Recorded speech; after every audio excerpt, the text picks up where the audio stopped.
소미는 매일 낙준과 지상에 내려가 우편 배달 일을 하는 요즘이 너무 행복하다. 소미는 낙준을 보면 너무 기분이 좋다. 다정한 미소, 다정한 말투.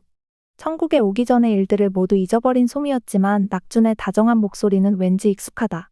마치 오랫동안 찾아 헤매던 사랑을 찾은 것만 같은 느낌. 이 사람인 것 같은데 내 운명, 내 인연. 끌리는 마음을 숨기기가 힘이 든다. 처음 보자마자 달려가 안겼던 그날처럼. 지난 화에서 낙준을 따라 지상에 우편 배달 일을 하러 갔던 소미는 하와이안 셔츠를 입은 한 남자를 보고 순간 분노가 치밀어 올라 목을 조른다. 놀라서 소미를 말리던 낙준. 그 남자를 다시 마주쳤을 때 대화를 나누면서 그가 강정구임을 알고 낙준 역시 다른 이유로 분노에 휩싸이게 되는데 도대체 강정구란 인물은 누구였을까? 그리고 소미는 왜 낙준에게 자꾸 끌리는 것일까?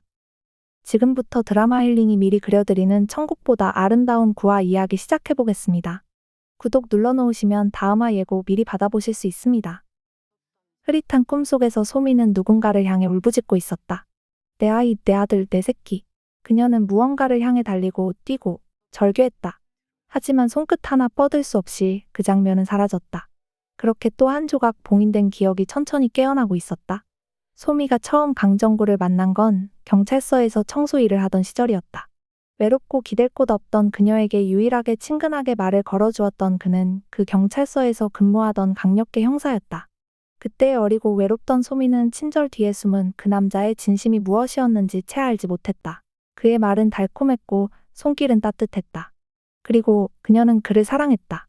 하지만 사랑은 오래가지 않았다. 아이를 가졌다고? 강정구의 얼굴은 순식간에 일그러졌다. 지워. 지금 당장. 이건 말도 안 돼. 강정구는 고아였던 소미와 결혼할 생각이 애초부터 없었다. 소미는 무너졌고 강정구는 결국 소미를 버렸다. 그는 새 여자를 만나 곧 결혼했다. 그녀는 결국 강정구 몰래 아이를 낳았고 숨어 지내며 어렵게 아이를 혼자 키웠다. 그 아이는 그녀에게 세상의 전부였다. 그러던 어느 날 아이와 함께 시장을 걷던 소미는 그토록 피하고 싶었던 사람 강정구와 마주쳤다. 강정구는 결혼한 지 여러 해가 지났는데도 아이가 생기지 않아다. 그래서 아들을 바라시던 그의 어머니의 성화와 재촉이 엄청난 상황이었다. 저애 강정구는 아이를 한참 바라보다가 말했다. 내 아이지?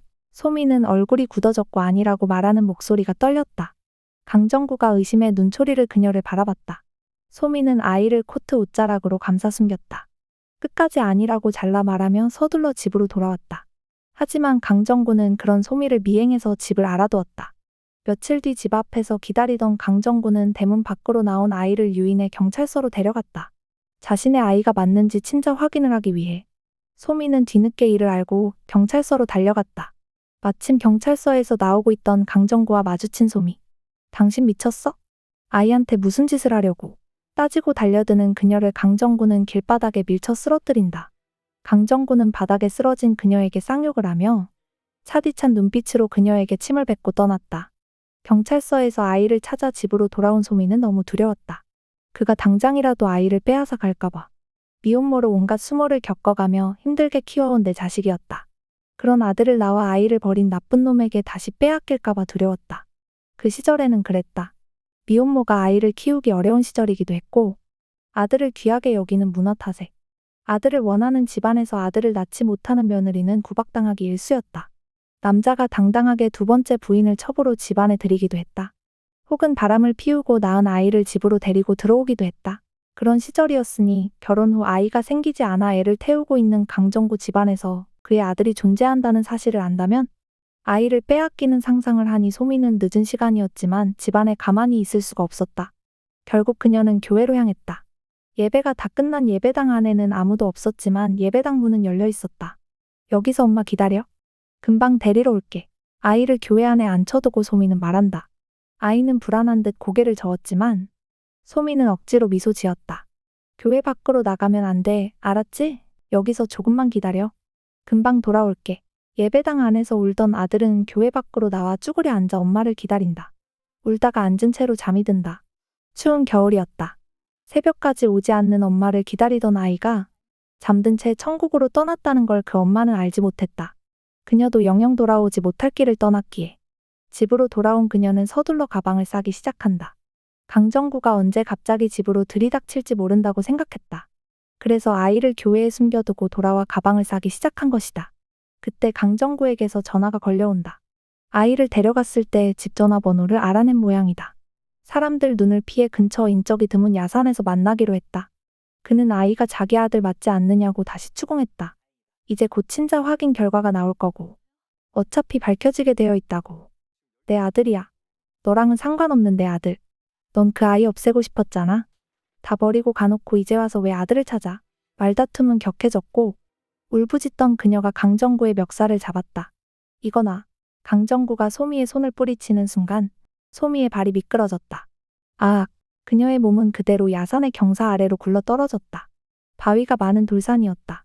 강정구는 주위를 살펴보다 서둘러 도망쳐버렸다. 아, 안 되는데 교회로 돌아가야 하는데 아들한테 가야 하는데 이상하다. 손가락 하나도 꼼짝할 수가 없다. 눈이 자꾸 감긴다. 피로 젖어가는 뒷머리로 서늘한 바람이 느껴진다. 감은 두 눈에 눈물이 고인다. 경찰서로 신고가 들어왔다. 산 아래에 누군가 쓰러져 있다고 등산객이 신고를 한 것이었다. 강력반 형사들도 현장 조사에 투입되었다. 여자분이네요. 외상 흔적은 없고 실족사 같습니다. 그녀의 소지품들로 신원이 확인되었다. 이 소식을 들을 낙주는 현장으로 달려갔다. 낙주는 그의 동료였다. 그리고 그 둘의 예전 관계를 알고 있던 유일한 사람이기도 했다. 강정구, 너 그녀와 무슨 일 있었던 거 아냐? 일은 무슨 일? 옛날에 잠깐 만났던 사이였을 뿐이야. 강정구는 무심히 대답했다. 그냥 실족한 거야. 결국 그녀의 사인은 실족사로 결론났다. 그녀가 혼자 숨겨서 키우던 아이의 존재는 경찰서 기록에조차 남지 않았다. 아이를 혼자 두고 천국으로 떠난 그녀는 혼자 천국에 머물 수 없었기에 바로 다음 생을 선택했다. 아이와 강정구와 가장 가까운 곳. 그녀가 한 번도 가져보지 못했던 따뜻한 가정으로. 전생의 기억은 사라진다고 해도 아이 가까운 곳에 머물고 싶었다. 지금까지 드라마 힐링이 미리 그려드린 천국보다 아름다운 구화 예고였습니다.